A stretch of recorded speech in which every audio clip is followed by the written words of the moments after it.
In the chaos of World War II, soldiers often faced more than bullets and bombs. In certain campaigns, water sources were contaminated by chemicals, enemy sabotage, or natural pathogens. Drinking directly from rivers or streams could easily result in dysentery, cholera, or, well, even worse. Yet, armies still needed to maintain mobility and survival in hostile terrains. That's when soldiers employed a little-known but incredibly effective water trick, so practical that it was deliberately omitted from official manuals. This method allowed troops to convert dangerous water into safe, drinkable water without relying on fire, modern filtration, or chemical tablets. It was a lifeline in situations where conventional methods simply weren't available. For the first minute, consider the stakes. Imagine trudging through muddy trenches, navigating enemy territory, or hiding in forests while your only potential water source is a polluted stream. One misstep could result in incapacitation, disease, or death. Soldiers who mastered this water trick survived where others failed. Today, understanding this method isn't just historical curiosity. It's a practical skill for backyard survival, off-grid living, and emergency preparedness. By the end of this guide, you'll understand how it worked, why it was so effective, and how you can apply the same principles safely today. The trick began by separating sediment from water using natural materials. Soldiers discovered that the first step to making contaminated water safer was to remove visible solids. Using whatever materials were available, cloth, sand, or even fine moss, they filtered the water to capture mud, leaves, and debris. This process did not make the water completely safe, but it reduced the pathogen load and prevented heavy sediment from interfering with subsequent purification steps. In effect, the soldiers were creating a primitive yet highly effective multi-layer filtration system using just what the environment provided.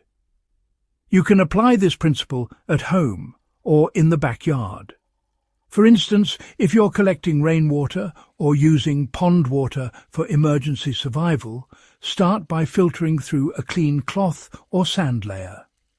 This prevents clogging in later stages and removes harmful solids before further purification. The trick included a low-tech distillation method. Once sediment was removed, soldiers often turned to solar or heat-based distillation. When fire was unavailable or risky, they relied on simple principles. Water could be evaporated and then condensed, leaving contaminants behind. A basic setup involved media group, step-by-step photos of field distillation setup with containers and plastic sheeting, soldiers assembling water purification gear, stock or distribute equally, a container to hold the filtered water, a plastic or metal sheet to capture evaporated moisture, and a collection vessel to gather the condensed water. This method removed not only chemical contaminants but also bacteria and parasites. The beauty of this trick was that it didn't require sophisticated equipment, just a bit of ingenuity and knowledge of how water behaves under heat and condensation. For modern application, you can replicate this with household materials or backyard setups. A pot with a lid tilted to drain condensation, a plastic sheet over a small pit to catch evaporated water, or even solar stills can be built in less than an hour. The same method can provide safe drinking water from ponds, rainwater, or contaminated sources during emergencies. The trick relied on natural adsorbents for additional purification. Soldiers also made use of naturally occurring substances to remove toxins. Charcoal, for example, was widely used in field conditions. By pouring water through layers of wood charcoal or burnt sticks, They could absorb harmful chemicals and improve taste. This method worked hand in hand with filtration and distillation, making water drinkable even in areas where rivers had been deliberately poisoned. These low-tech adsorbents were lightweight, abundant, and highly effective, proving once again that survival solutions often came from observing and understanding nature.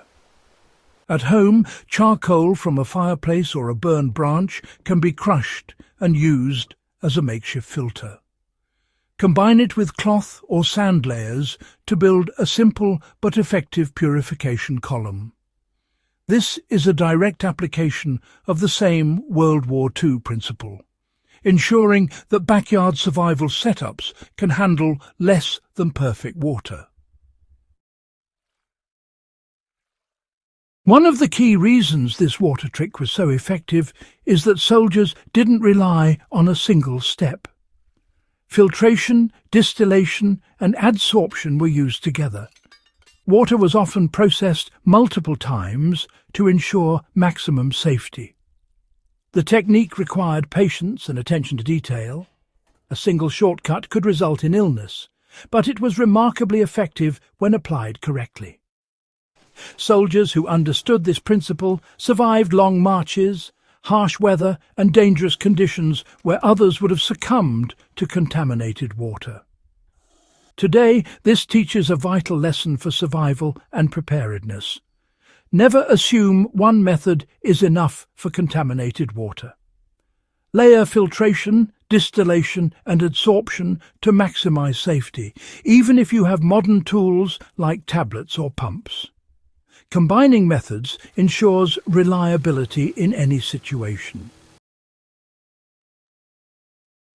The genius of this water trick lies in its simplicity and adaptability. Soldiers used readily available materials, applied the physics and chemistry of water, and created a system that worked without modern technology. For backyard survivalists, homesteaders, or anyone interested in emergency preparedness, the principles remain invaluable. Remove solids, purify through evaporation or condensation, use natural adsorbents, and apply multiple methods together. Even small setups can provide safe drinking water in situations where conventional sources are compromised. Understanding how World War II soldiers survived when rivers were poisoned reveals a timeless truth. Innovation under pressure often yields practical solutions that remain relevant decades later.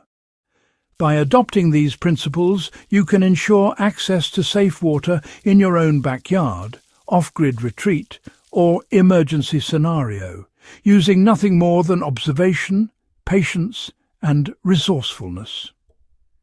If you found this exploration of lost World War II survival techniques useful, make sure to subscribe to Backyard Wisdom, share this video with fellow history buffs or survival enthusiasts, and keep following for more practical lessons from history that you can apply today. The past is full of forgotten strategies, and rediscovering them can save lives, sometimes in your own backyard.